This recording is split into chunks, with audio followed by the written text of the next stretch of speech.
So this is before Marx Cards here, and I go to Star Trek tonight. Star Trek Beyond. Marx Cards is going to do a little recap here of the Ghostbusters movie and what he thought of it in about 10 minutes. Hopefully. Okay, so, yeah, I didn't realize that you had done a recap, so I'm not sure what you covered, but my basic take on it is that, like a lot of people, when the teaser trailer hit, I was kind of underwhelmed, because it had the look and feel to me in the teaser of, like, a kind of subpar, like, direct-to-video late 80s comedy movie. The jokes were just sort of strange and didn't really seem to land. So I was kind of worried, but I was also on board with the idea of doing essentially a soft reboot for the Ghostbusters as opposed to a Ghostbusters 3, which I know Dan Aykroyd and company were pushing for years and years to do a third Ghostbusters movie. And Bill Murray and I don't know who else was dragging their feet, but I know in particular Murray really didn't want to do it. And here's the thing that people sort of forgot, is that there was a Ghostbusters 2. And it was not very good. That's the one with rivers of pink slime and the Statue of Liberty and all this. And supposedly the making of this movie was kind of not super pleasant, I guess, for some of the leads. So like they weren't really keen to come back and do a third one. And Aykroyd had done a script for a third movie that I guess if they had filmed it would have been just hellaciously expensive for the time. I think in like 2016 dollars it would have been something like 400 million plus or something.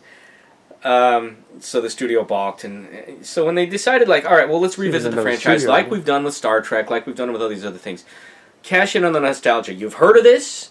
Your parents probably grew up with it. So we'll do it again, but we'll just sort of do it again. Like, start over, but kind of not. Like, we'll do a movie that pays tribute to the source, but it'll kind of be its own thing. And their biggest innovation, of course, was Paul Feig, if I'm pronouncing his name right, has worked with Melissa McCarthy a lot.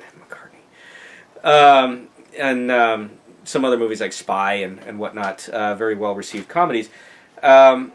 And he's got an affinity for working with female comedians. So he decided, why don't we do that? Instead of the Ghostbusters being this all-male team, let's make them 4 women and just have them be the Ghostbusters. And we won't make the fact that they're women be like a big thing. They just happen to be women, but it'll otherwise be a Ghostbusters movie. And he'd never really done like a really big budget special effects movie, so that was potentially a red flag, in that not every director can necessarily pull that kind of thing off and just direct on that big of a scale. As for the fact that they're women, there was a backlash on the internet, and I never quite was able to suss out what the problem was, other than because some people are sexist. Oh no, it has to be a certain way. These are the same people who, like, I think would argue that, like, James Bond can't be anything other than a white guy. To which I say, poppycock. James Bond is like a chimeric entity. He can be any actor or actress who's playing the part. I'm perfectly okay with this personally. I say, mix it up. Do something different. Doctor Who does it.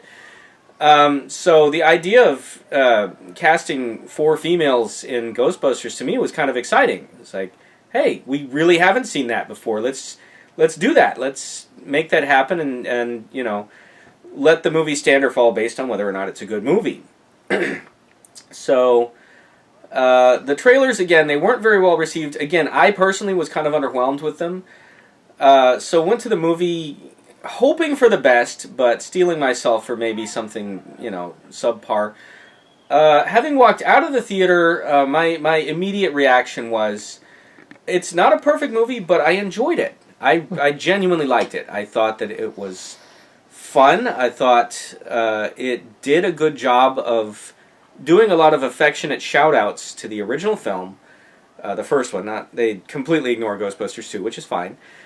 Except for the villain, who kind of is like the villain in Ghostbusters 2. Not really.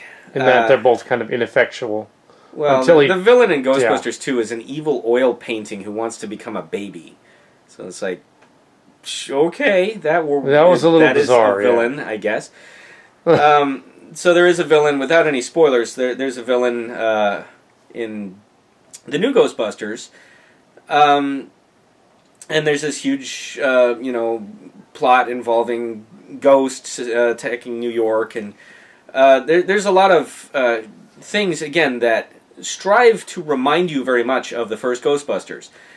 To that end, I think you could make a solid case that the new Ghostbusters doesn't really stand on its own.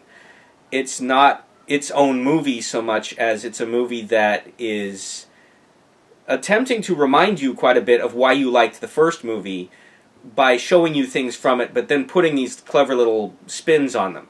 So, like mild spoiler here, there's a scene involving the logo, and like the famous 80s Ghostbusters logo and where it comes from. And so in this movie, there's this kind of sight gag involving, this guy sort of freestyle graffitiing the Ghostbusters logo, and one of them kind of looks over at it and goes, hey, that's kind of cool. So it's like, all right, a gag like that doesn't work if you haven't seen the first movie or at least know what the logo is. And then the monster at the end was the logo. Affection for it. But yeah, so it's...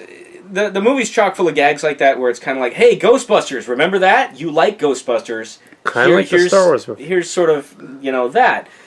To that end, I'm willing to give a lot of that a free pass as far as it doesn't feel lazy, it feels affectionate. To me, when I watched the movie, it felt like the people making the movie genuinely loved the first movie and were having fun coming up with little moments like that, as opposed to just sort of half-heartedly shoehorning them into some other story that didn't really care otherwise.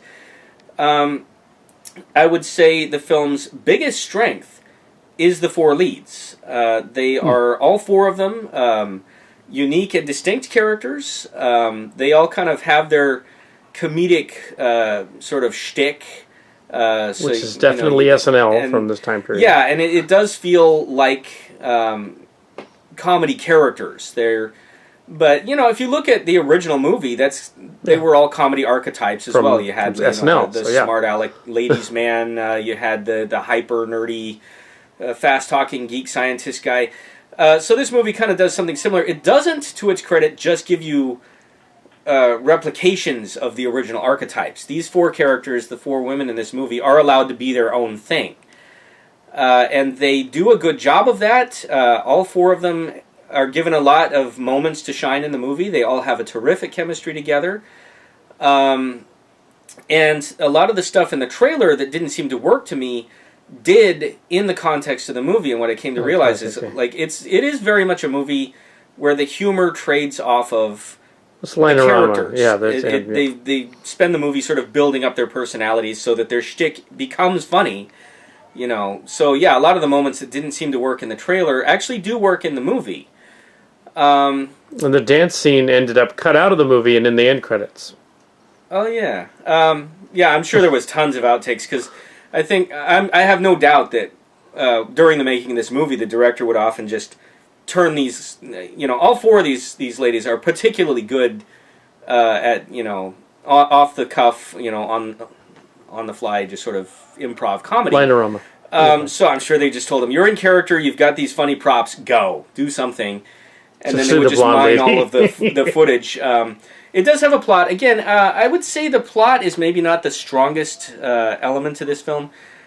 I didn't find the villain to be particularly well rounded. He was kind of like an internet troll, basically. Yeah, he was kind of a half character. Like he kind of had this shtick, but it was one thing I wish the movie would have done more so. I was a little disappointed that the ghost busting element of the story wasn't more taken a little bit more seriously. The original movie actually does have a lot of fun mimicking like a horror movie in some sequences. It's like horror comedy. The opening sequence in the library. Comedy. The director's clearly having fun, both making fun of like something scary and giving you something that's actually kind of scary. This movie is much more of an overt comedy. I know the director Yeah, said that's that he more wanted funny. the ghost to be scary, but I think what he was thinking was that they would Funhouse scary. look cool. I think he kind of confused ghosts that look awesome and the special effects to being scarier. I didn't think the ghosts were particularly scary, not least because the movie doesn't establish rules. Yeah, because at one point it's got them shooting them and blowing them up and stuff. Yeah, like so Michael it's like, Bay. did they kill the ghosts? Like, How are do you they kill a dead? ghost? And, again, mild spoilers. There's something to do with breaking through a barrier to the other world where the ghosts are. But some characters can totally just die and immediately come back as ghosts. So the plot point of the you have to break these barriers so that a whole bunch of ghosts can go through. And I'm thinking, well, why do they need to break the barriers? Why do some people just immediately come back, but like these other ghosts can't? And it seems to be because that way we can have this cool special effects sequence and a whole buttload of ghosts show up at the end and a big action scene.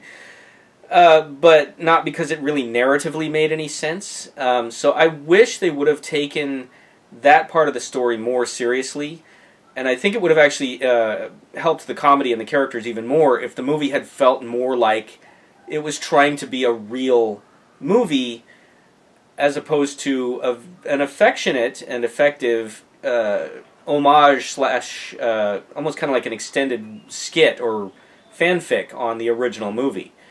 It works nicely on that level, but I didn't feel like it really is its own standalone thing. I think now that they've established who the characters are and what they're doing, if they do another one, I have to believe it would turn out better than what we got in the 80s for Ghostbusters 2.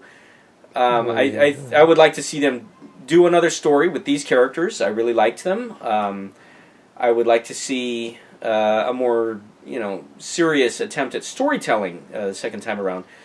But I have no problem with the comedy in it. I thought a lot of it was quite funny. I was laughing. Even the fart joke. Queef joke. I don't remember there being. There was a fart. It was a queef joke. Referenced it, but I think they were just being rude at that point.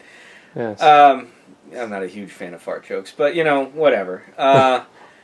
But yeah, by and large, I thought it was a very fun movie. I didn't really get into it, but Chris Helmsworth is in there doing a fine job of making fun of himself. Again, his character doesn't really seem believable or real. He's like a comedy skit character who's just sort of operating in his own weird alternate reality. And it's in the trailer that the ghost takes him over. So yeah. Yeah.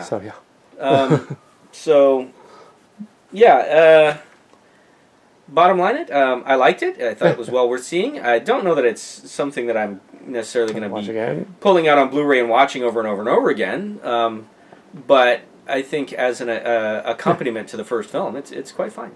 Yeah. So I liked it. Yeah. So yeah, I had joked on the other review. I had given away a few spoilers and plot points, and we had joked earlier about the movie that Bill Murray's probably going to die in the movie. So see, I didn't even know he was in it. I was pleasantly surprised. We were I was surprised that he was even in it. So anyway, so yeah. Yeah, I guess that's it. Oh yeah. Anyway, that's it. I guess. Yeah.